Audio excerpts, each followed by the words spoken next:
Hello, my name is Michelle McCollier, and you are listening to the Adventure Story Log, Travel Log of a Raven. This episode, I will be reading Day 27, My Eyes Are Different. You can catch more of the story at the website kingdomsandcurses.com. Thank you and enjoy the story.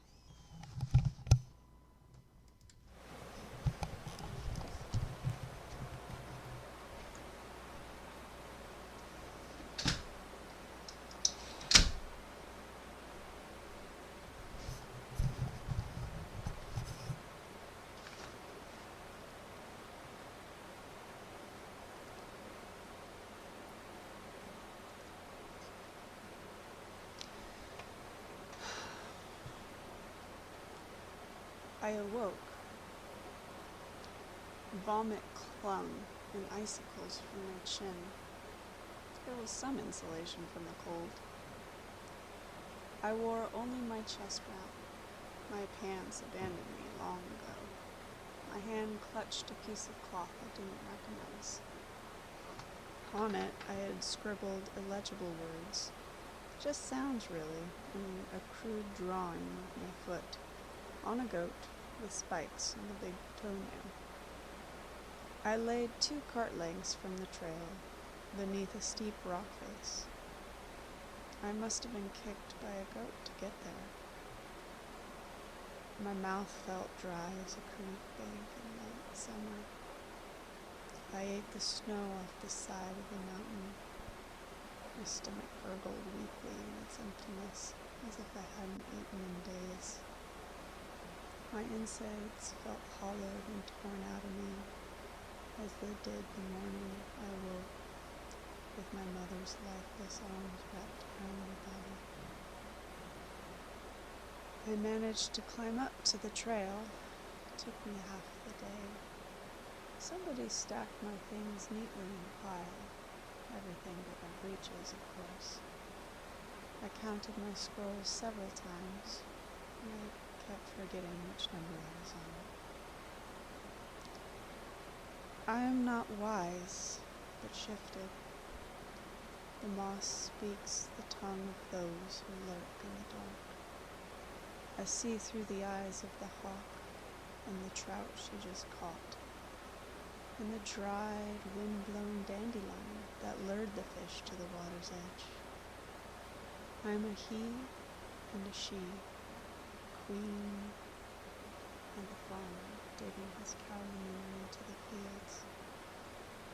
I want to lay down into the muddy hole and rake my fingers through the grime and stuff my fingernails with grit. Gasping inward, I remember to breathe. I'll return from this entourage with the senses. A glimmering puddle draws me to its surface. In it, I see a darkened reflection of myself. My skin creases on my face, burning a pattern of hardened tortoise scales that peel and flutter in the wind. My eyes are different. One pupil grows larger than the other. The whites are yellow or orange, I cannot tell in my fading light. Every sound I hear mutters against an omnipotent crashing noise that sounds sometimes like waves in the ocean, and sometimes like the world ripping in two. My limbs sing though between fall, not like the sounds of the redolent solstice symphony, but more like the gurgle that comes from the sigh of a drunk just before he passes out. My knee crusts with dry blood. Is that where I got the blood smudges on the back of my hands? My ink is gone. Only my blood remains on the splayed stub of a feather I cut the crow. And so, I tell you, with my own blood, I never knew what that mischievous god of the mountains they destined for me. I hiked all day long looking for that moss. I found the face of the mountain, that spirit man with ox eyes that I encountered during my first moss experience. Oh, I tore that out. He lay beneath this frosty enclave, still bald and naked, nearly white as the snow itself. His fire embers had went out long ago. I thought him dead. His eyes crumbled around his responseless eyes that stared emptily at the snowbank above him. I strolled into the creases of his mouth. I pulled at his blanket. His eyes smacked me with a silent scream. Crouching, I fell. My hand landed on something prickly. A scowl puckered his lips together, opening into a whistle like the screeching morning bird. I could have laughed out loud, but my palm sizzled. I examined my hand. Spikes protruded. Spikes of moss protruded from my palm, as if they had always grown there. I'd cut my hand on the blooming moss. The terribly Sovian's words ran through me. To eat the moss is to cross a mountain at its brittle peak, a foot on crumbled ground with all sides down. I had skipped the evening. That blooming moss pulsed straight into my blood. Mossy fractals sprung from my hand like embers of pine wood shooting from a fire. My hand appeared dissolved and leaping alive as if it was composed of 1,000 flies.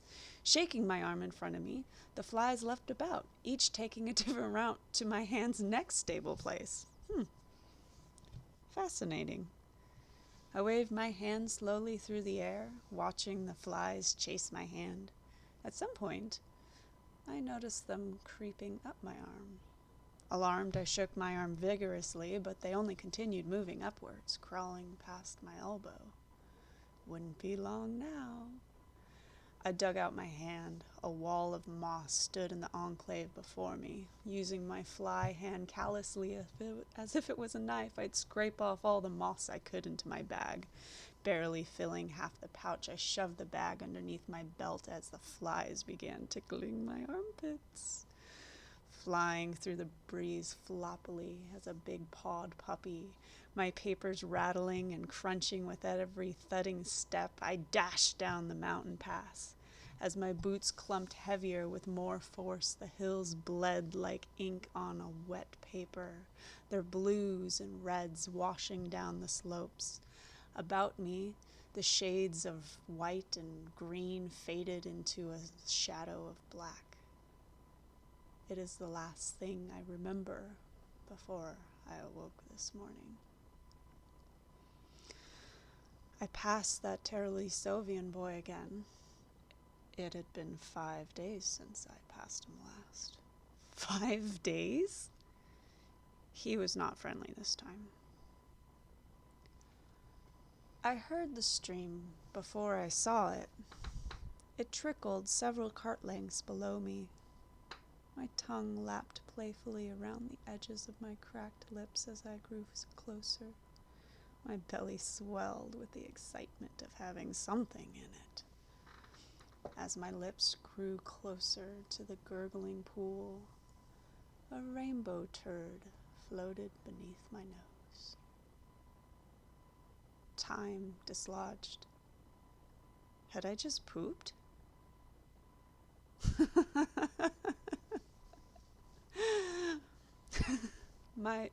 My laughter didn't startle the bald, naked man watching me from upstream. He appeared so white he blended into the vein of ice rock he squatted from. On his shaded ledge, I could faintly see his tea-stained teeth, large black eyes, and crescent butt crack desecrating that cool, glittering stream before me. My stomach lurched. My fingers throbbed in swollen thirst. He's spoiling my water! My blistering lips spilled out a blizzard of words so cross I'd find myself in the stocks to write them here. But then I remembered. He's the face of the mountain. And I found him at last.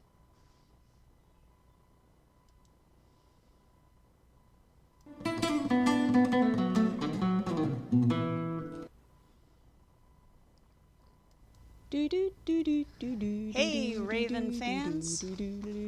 Help this story fly by subscribing to my YouTube channel, sharing this on Facebook, and of course, catching more of the story at kingdomsandcurses.com.